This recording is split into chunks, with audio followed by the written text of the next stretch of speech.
어느 신문 사회면에 한 여자 10년 등친 거머리라고 하는 기사가 나온 적이 있습니다.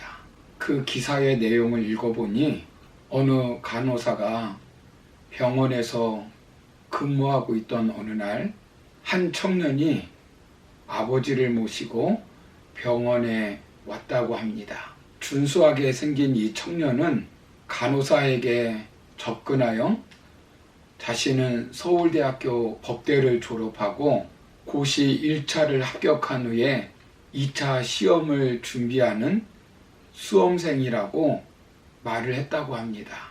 청년의 준수한 외모와 달변에 끌린 그녀는 그때부터 꿈같은 연인 생활을 시작했다고 합니다. 그 간호사는 고시만 붙으면 이까짓 것 돈이 문제냐? 판검사가 되면 결혼해서 남부럽지 않게 떵떵거리며 살게 해주겠다고 말을 했다고 합니다. 그 말을 믿고 박봉의 월급을 쪼개서 꼬박꼬박 생활비를 주었다고 합니다. 좋은 혼처 다 뿌리치고 10년을 넘게 뒷바라지를 했다고 합니다. 그러나 나중에 알게 된 사실은 이 사람은 사기꾼이었습니다.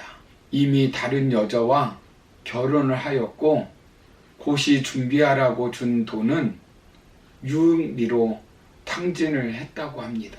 그녀는 6천만 원을 보상하라고 고소했지만 이미 마음도 몸도 인생도 엉망이 되고 말았습니다.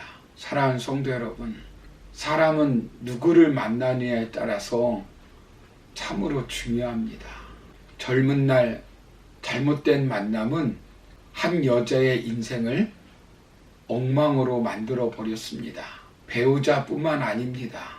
친구, 스승, 책, 어떤 직업을 만나느냐에 따라 인생은 성공할 수도 있고 실패할 수도 있고 행복해질 수도 있고 불행해질 수도 있습니다.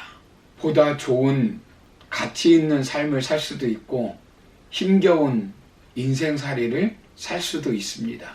그런데 과거의 만남이 어떠했던지 일시의 불행한 만남을 반전시키는 만남이 있습니다. 그것은 하나님의 아들이신 예수님과의 만남입니다. 인생에 있어서 가장 고귀한 만남은 예수님과의 만남입니다. 예수님을 만나면 인생이 바뀝니다. 가정도 바뀌고 사회도 바뀝니다. 성경에 나오는 삭개오, 세리마태, 예수님을 만나고 인생이 바뀌었습니다. 사도 바울도 다메섹 도상에서 예수님을 만난 후 인생이 완전히 180도 바뀌었습니다. 우리도 예수님을 만나기 전에는 죄의 종이었고 죄의 노예였습니다. 예수님을 만나면 우리의 모든 만남이 새롭게 되는 것입니다. 본문에 나오는 세례 요한도 예수님을 만난 후에 인생이 새롭게 변화되었습니다. 지난 시간에 세례 요한은 예수님을 누구라고 믿었습니까? 세례 요한은 예수님을 세상 죄를 지고 가는 하나님의 어린 양이라고 믿었습니다. 그렇다면 세례 요한은 예수님이 하나님의 어린 양이라는 것을 어떻게 알았을까요? 본문 31절을 보시면 나도 그를 알지 못하였으나 내가 와서 물로 세례를 베푸는 것은 그를 이스라엘에 나타내려 함이라 하니라 라고 말씀합니다. 세례 요한도 전에는 예수님에 대해서 알지 못했다는 것입니다. 물론 예수님의 어머니와 세례 요한의 어머니 사이는 육신적으로 사촌지간입니다. 서로 모를 리가 없습니다. 그러면 세례 요한이 거짓말을 하고 있는 것입니까? 본문 33절을 보시면 나도 그를 알지 못하였으나 나를 보내어 물로 세례를 베풀라 하신 그이가 나에게 말씀하시되 성령이 내려서 누구 위에든지 머무는 것을 보거든 그가 곧 성령으로 세례를 베푸는 이인 줄 알라 하셨기에 라고 말씀합니다. 세례 요한은 거듭해서 예수님을 알지 못했다고 말하고 있습니다. 여기서 안다는 말은 영적인 알을 말하는 기노스코 대신에 경험에 입각한 알민 에데인이라고 하는 헬라어를 쓰고 있습니다. 이 말은 당시 무지한 종교 지도자들처럼 자신도 예수님에 대해서 알지 못했다는 것입니다. 즉 예수님이 하나님의 아들인지 메시아인지 알지 못했다는 것입니다. 그런데 하나님의 아들임을 어떻게 알았다는 것입니까?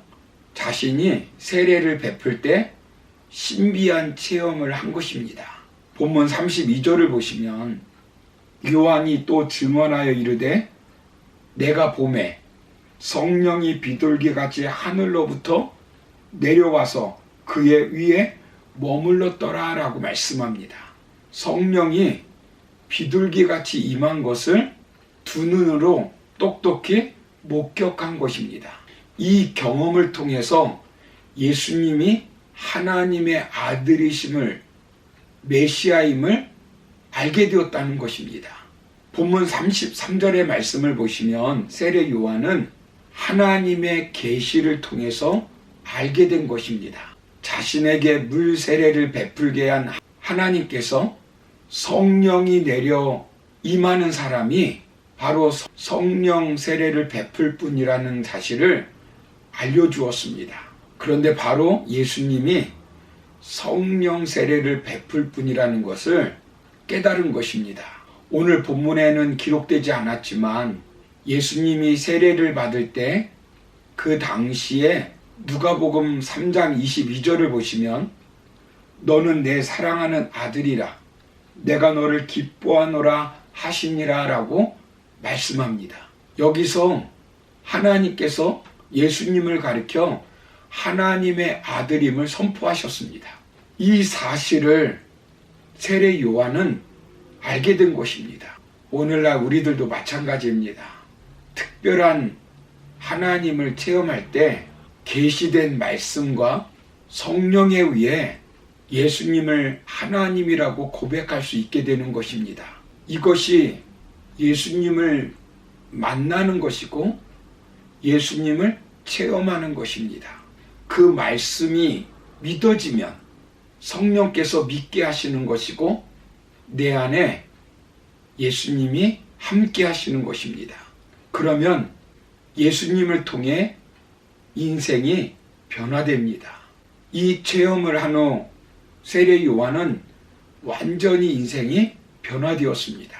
보통 일반적으로 교회를 형식적으로 다니니까 교회를 다녀도 비난받고 교회를 다녀도 즐거움이 없고 걱정 근심의 노예로 살아갑니다.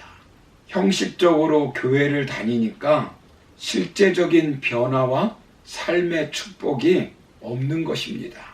교회사를 보면 루터나 칼빈 등이 종교 개혁을 단행하기 전 가톨릭이 아주 부패해 있었습니다. 왜냐하면 진정 예수님을 그리스도로 만나지 못한 사람들이 정치 종교인으로 행세하였기 때문입니다. 그중 아주 타락했던 교황이 알렉산더 6세입니다. 1413년에 스페인에서 태어났습니다. 본명은 로드리고입니다. 그 당시 얼마나 타락했는지를 보여주는 일화가 있습니다. 교황이 죽자 로드리고인 교황 알렉산더 6세는 궁전, 성, 보석, 땅 등을 팔아서 막대한 돈으로 교황의 자리를 사려고 했습니다. 그러나 마지막 한 표가 모자랐습니다. 그는 한 표를 돈으로 사려고 했는데 그 한 표의 주인공은 다름 아닌 베니스의 한 수도사였답니다. 그 수도사는 5천 크라운과 로드리고의 12살 된 딸과 하룻밤을 자는 조건을 제시하였답니다. 로드리고는 그 조건을 받아들여서 22명의 추기경들의 지지를 받고 교황이 되었답니다. 즉 돈과 12살 된 딸을 하룻밤 빌려주고 교황의 자리에 오른 것입니다. 그가 바로 1492년도에 교황이 된 알렉산더 6세입니다. 얼마나 추악하고 타락한 교황입니까? 사랑하는 성도 여러분, 인간이 어디까지 악해질 수 있는가를 보여주는 역사적 교훈입니다. 우리가 진정 말씀과 성령으로 거듭나야 합니다. 짐승이 자신의 죄의 문제를 해결했다는 사실을 어떻게 이성적으로 믿을 수 있습니까? 이해되지 않아도 하나님의 말씀에 근거해서 받아들이면 됩니다. 예수님께서 하나님의 아들이시고 우리의 구원자라는 사실을 말씀을 들을 때 믿음으로 받아들이면 인생이 진정 변화되고 새로워집니다. 우리가 말씀을 읽고 설교를 들을 때 그 말씀이 하나님이 나에게 주신 말씀임을 믿고 믿음으로 나아가면 여러분의 인생은 변화되게 되어 있습니다.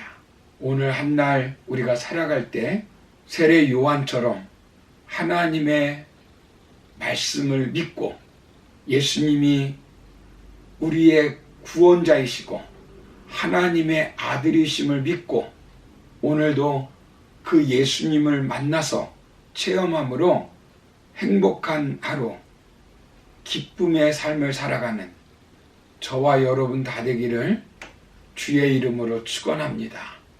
감사합니다.